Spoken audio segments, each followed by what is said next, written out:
अगर आपने deep learning क्षेत्र में काम किया है या आपकी दिलचस्पी है तो आपने जॉफ्री हिंटन का नाम जरूर सुना होगा। जॉफ्री हिंटन डीप लर्निंग के जनक माने जाते हैं और 1980 में जब उन्होंने कई मुद्दों पर अपनी बात रखी थी इस क्षेत्र में डीप लर्निंग को लेकर, तो उनकी काफ़ी आलोचना होती थी और उनके व्यूज़ को कॉन्ट्रेरियन माना जाता है। आज उनके कई कॉन्ट्रेरियन व्यूज़ आज मेन स्ट्रीम हो चुके हैं, लेकिन 3 दशक पहले 1980 में जब वो अपनी बात रखते थे तो कई रिसर्चर्स उन्हें कॉन्स्पिरेसी थ्योरिस्ट मानते थे।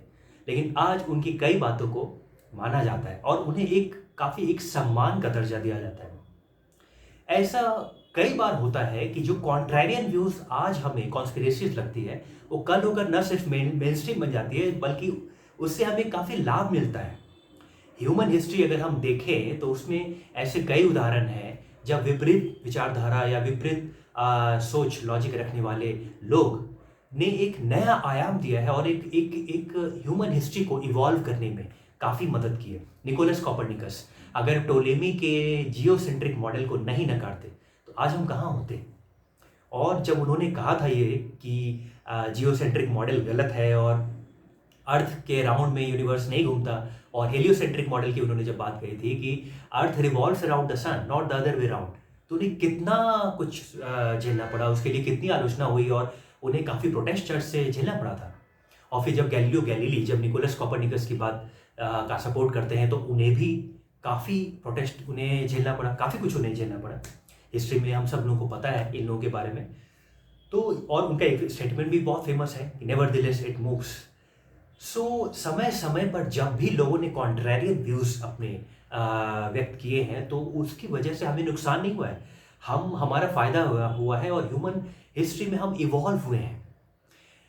1907 में 1907 में जे थॉमसन आकर ये कहते हैं कि इलेक्ट्रॉन का पार्टिकल नेचर है और उन्हें नोबेल प्राइज मिलता है। फिर 30 साल बाद उनके बेटे जी थॉमसन वो ये कहते हैं कि इलेक्ट्रॉन का वेव नेचर है और उन्हें भी नोबेल प्राइज मिलता है। तो फादर को नोबेल प्राइज मिल रहा है, पिता को नोबेल प्राइज मिल रहा है ये कहने के लिए कि इलेक्ट्रॉन इलेक्ट्रॉन का पार्टिकल नेचर है, बेटे को नोबेल प्राइज मिल रहा है कि इलेक्ट्रॉन का वेव नेचर है।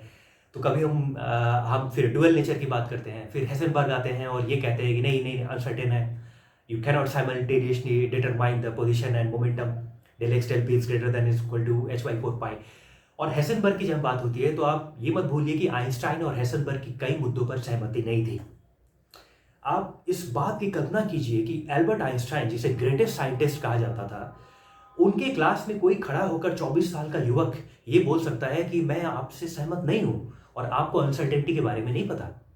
आप समझिए कि कितनी कन्विक्शन और कितना एक बिलीफ होगा किसी स्टूडेंट में कि वो ग्रेटेस्ट साइंटिस्ट के खिलाफ बोल सके, अपना मत रख सके।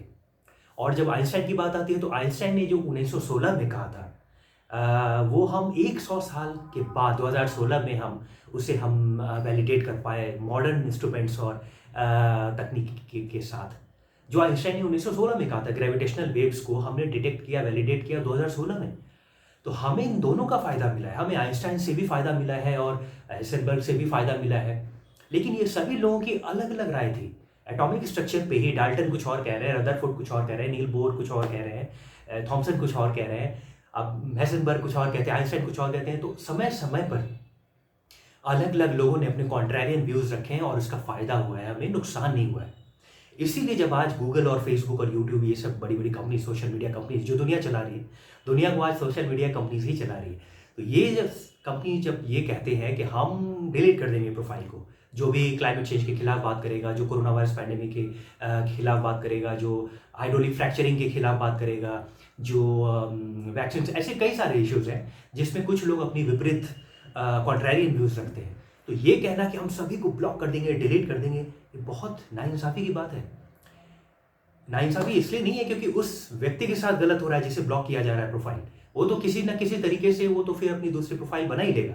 जब आप कोविड वर्ड को अगर ब्लॉक कर देते हैं बॉट्स को यूज़ करके, तो लोग अलग अलग तरीके से अपने वीडियोस पोस्ट तो करते ही हैं। सी को के लिख देते हैं, कोरोना को कैरोना, कारोना कुछ भी लिख देते हैं, मैसेज तो चला जाता है, आप रोक तो आज नहीं सकते।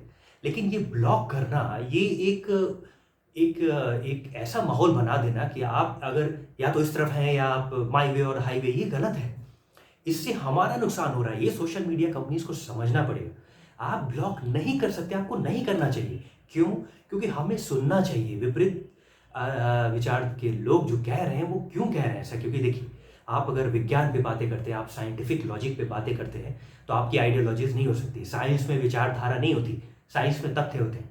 Science is based on facts, you cannot give ideological twist. Acid plus base equal to salt plus water, ये एक फैक्ट है, आप इसको आइडियोलॉजीज नहीं आप घुमा नहीं सकते आइडियोलॉजी से, विचारधारा से। तो इसीलिए अगर कोई अपनी बात कह रहा है और उसमें वैज्ञानिक प्रमाण दे रहा है, तो हमें उसमें तकलीफ क्या है, हम क्यों डर रहे हैं, हम क्यों ब्लॉक करना चाह रहे हैं उन लोगों को। क्योंकि मैं देख रहा हूँ कि बारिश जो रेनफॉल है वो इरेटिक हो गया है। नवंबर दिसंबर में भी बारिश हो रही है, कुछ गड़बड़ है, मुझे ऐसा लग सकता है। लेकिन अगर कोई ये कहता है कि नहीं नहीं क्लाइमेट चेंज, ग्लोबल वार्मिंग ये सब होक्स है, तो मैं सुनना चाहूँगा। मैं फॉर और अगेंस्ट में नहीं जा रहा हूँ, मुझे नहीं पता कि सही क्या है गलत क्या है, मैं सिर्फ सुनना चाहता हूँ कि आखिर क्यों आपको लगता है कि ग्लोबल वार्मिंग और क्लाइमेट चेंज ये झूठी बात है। कम से कम आप बताएं, फिर मैं कंपेयर करूंगा कि वैज्ञानिक तथ्य में क्या आप सही कह रहे हैं और क्या आप गलत कह रहे हैं। लेकिन मुझे सुनने का हक चाहिए ऐसे लोगों को। अगर कोई ये कह रहा है कोरोना वायरस पैंडेमिक अगर साजिश है, तो मुझे ब्लॉक नहीं करना, मुझे सुनना है आखिर क्यों वो कह रहे हैं। तो वही ये गलती सोशल मीडिया कंपनीज कर रही है, और पैंडेमिक के पहले दिन से ये गलती हो रही है। एक कॉन्ट्रेरियन व्यूज वाले लोगों को ब्लॉक किया जा रहा है, उनकी वीडियोस को डिलीट किया जा रहा है, फ्लैग कर दिया जाता है उनके वीडियोस को, उनके चैनल्स पे हिट्स नहीं होने दिया जाता। कोई भी अगर अपने चैनल में एक दो वीडियोस कोरोना वायरस को लेकर बना देता है, तो उसके हिट्स बिल्कुल गिर जाते हैं।